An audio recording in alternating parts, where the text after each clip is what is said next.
Hey, this is Sean Pickett. I'm the founder and CEO of Sales Integrity, a B2B tech sales coach, and your host for the Sales Integrity Podcast. I'm ready to make it another great podcast today. And with that, let's get today's episode rocking and rolling.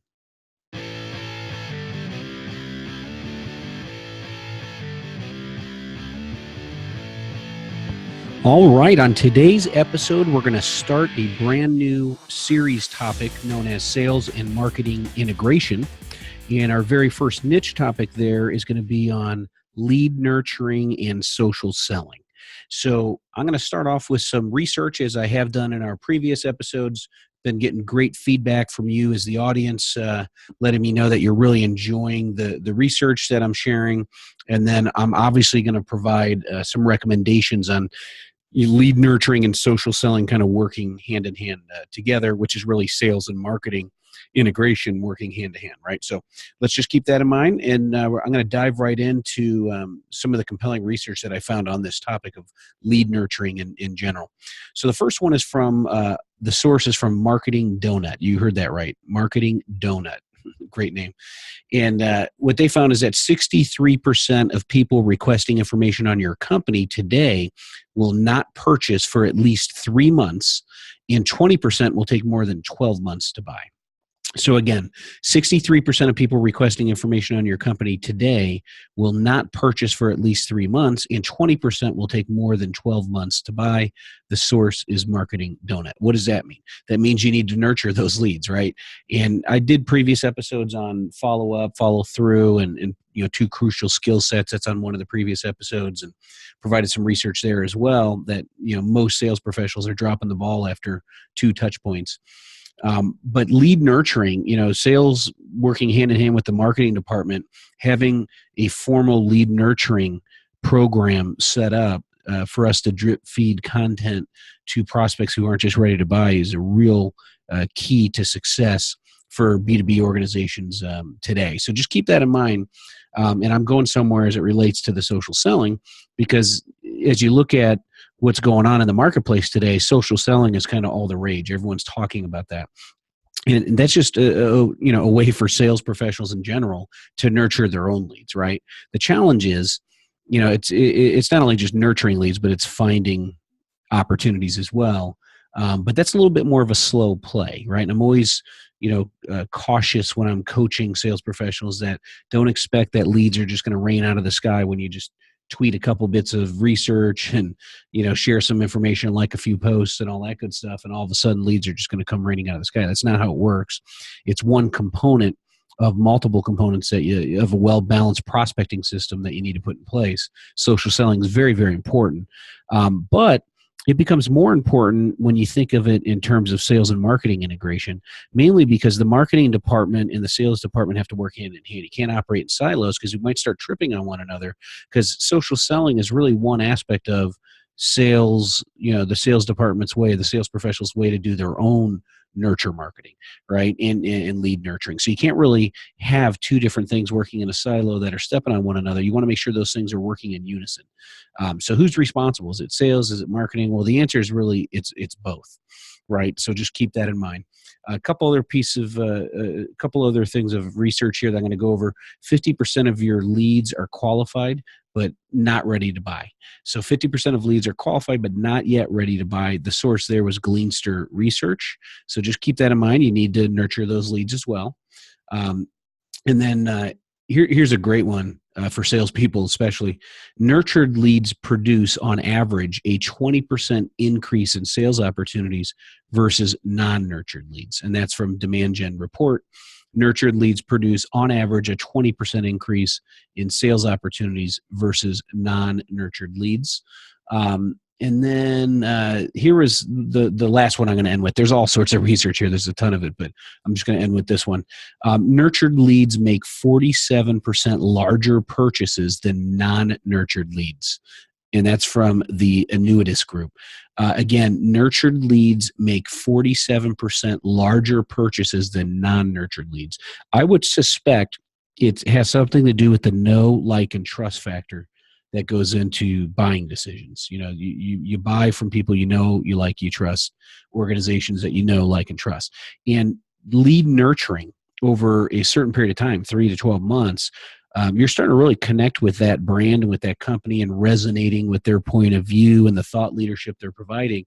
So they're really guiding you towards their point of view on that niche product, service, offering, solution that you're evaluating as a buyer. So by the time you're ready to buy, they've nurtured you along the way, and really your viewpoint, you've taken on their viewpoint as your own viewpoint as a buyer, right? And so you're more apt to purchase more upfront than you would if you just met someone who were making a quicker purchase decision. So nurtured leads make 47% larger purchases than unnurtured leads. The downside for us as sales professionals is that it's going to take longer, right, for those to come in. So again, it's a long-term play. It's a slow play there. You've got to have social selling and lead nurturing as part of the overall lead generation mix, but it can't be the only thing you're doing. And that's why we have strategic networking, referral selling, systematic sales messaging with the combination of the phone and email working hand in hand. So there's those in conjunction with social selling, which is really the sales professional's version of lead nurturing.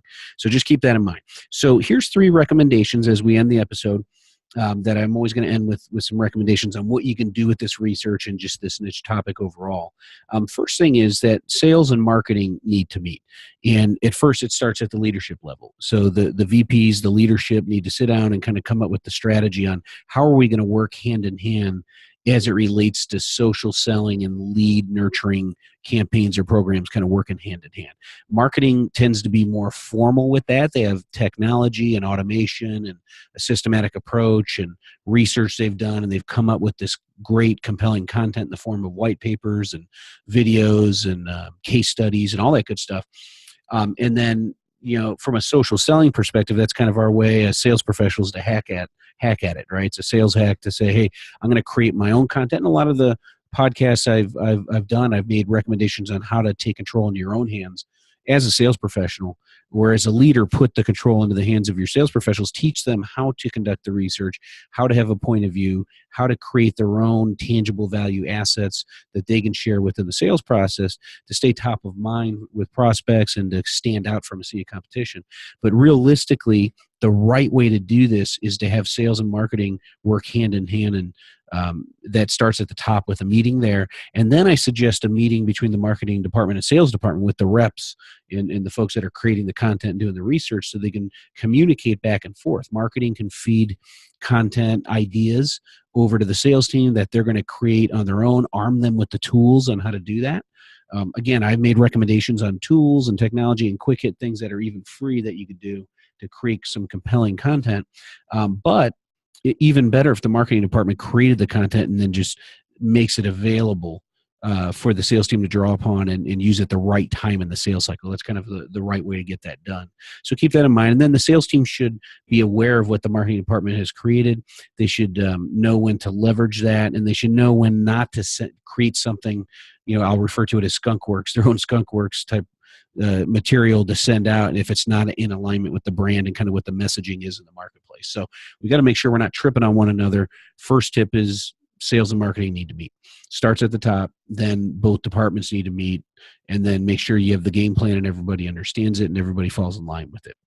The second tip is clearly define the social selling, clearly define social selling and what it is for your organization versus lead nurturing and what lead nurturing is for your organization. And then how do those two work together hand in hand, and how does social selling fit into the mix of lead nurturing, the overall lead nurturing program that the marketing department has pulled together. So that's the second tip, is clearly define those two and then create the strategy on how those two work hand in hand.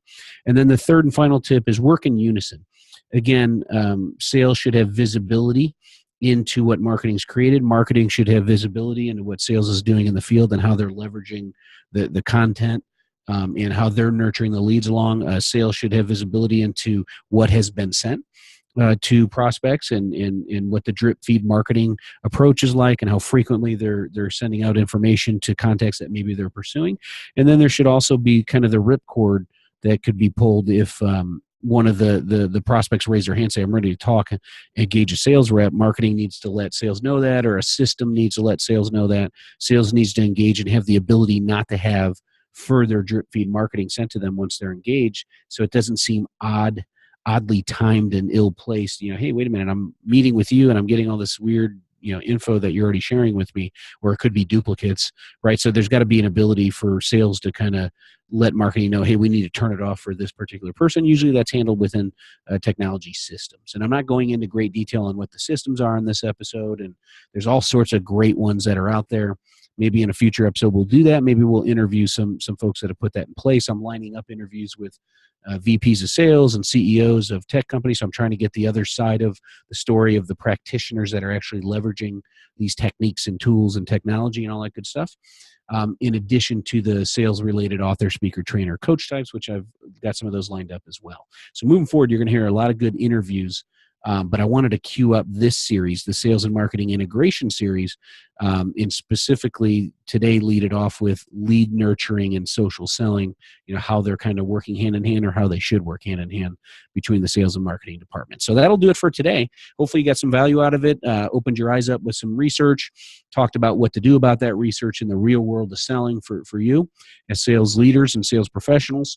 And we'll continue on with this theme of sales and marketing integration moving forward. Look forward to continuing to deep dive into it. In the meantime, don't hesitate to reach out if you have any questions. So ask Sean at salesintegrity.com.